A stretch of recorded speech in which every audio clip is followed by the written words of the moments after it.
In April 1976, I decided I was going to go on a weight loss program. And so I went to a doctor to get examined for that. And when he examined me, he said, you can't start a weight loss program. You have to see a cardiologist first because I see something that I don't like with your heart.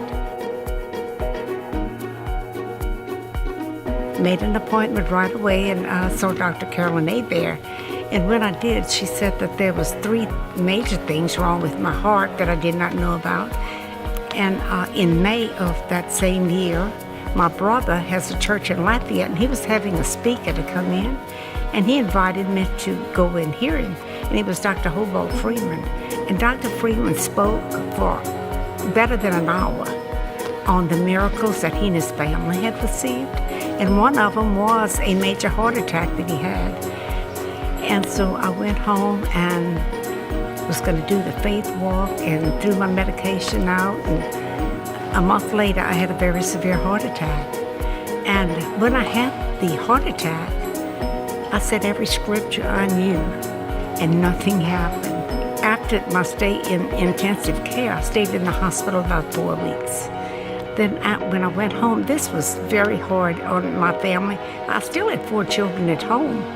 So I found all of the healing scriptures in the Bible, put them on index cards, read them faithfully every day, sometimes more than once a day. And I was confessing these scriptures, not because there was magic in that, but I wanted to get them in my heart.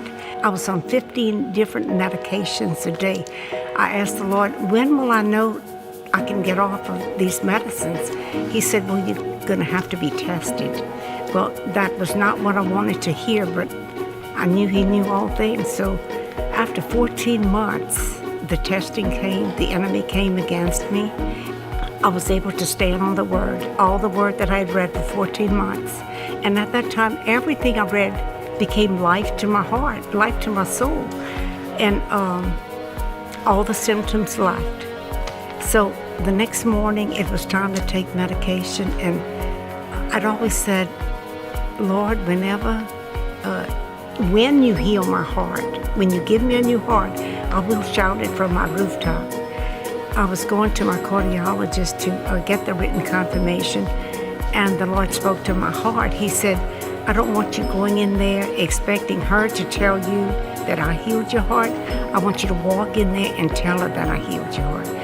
And the EKG did not show one bit of improvement. She said, well, Miss Eloise, how are you doing?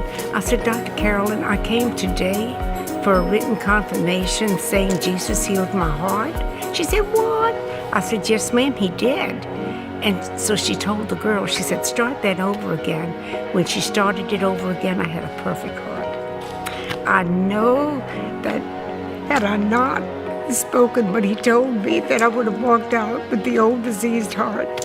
So my sons were in roofing at the time, and so I had them bring the ladders. I climbed on the roof, shouted it from the rooftop.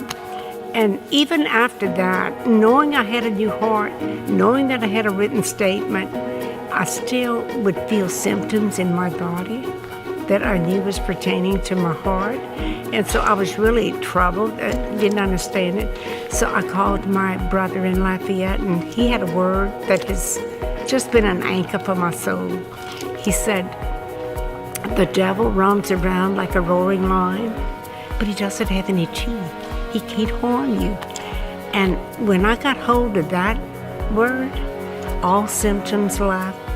I found out that not everybody is really crazy about hearing about your miracles.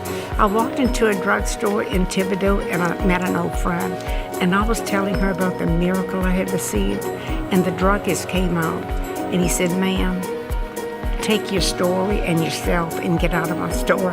He said, I sell medicine for a living. So he didn't want me in there sharing how Jesus can get you off of medication. And then there was another gentleman that I ministered to at a baseball game, but he was very interested because he had a very bad heart. And so he wanted to hear all about it. And as I walked away, he came running behind me, said, ma'am, was that the baby Jesus or the big Jesus? I said, sir, that was my big Jesus. And I give all praise, glory, and honor to my big Jesus.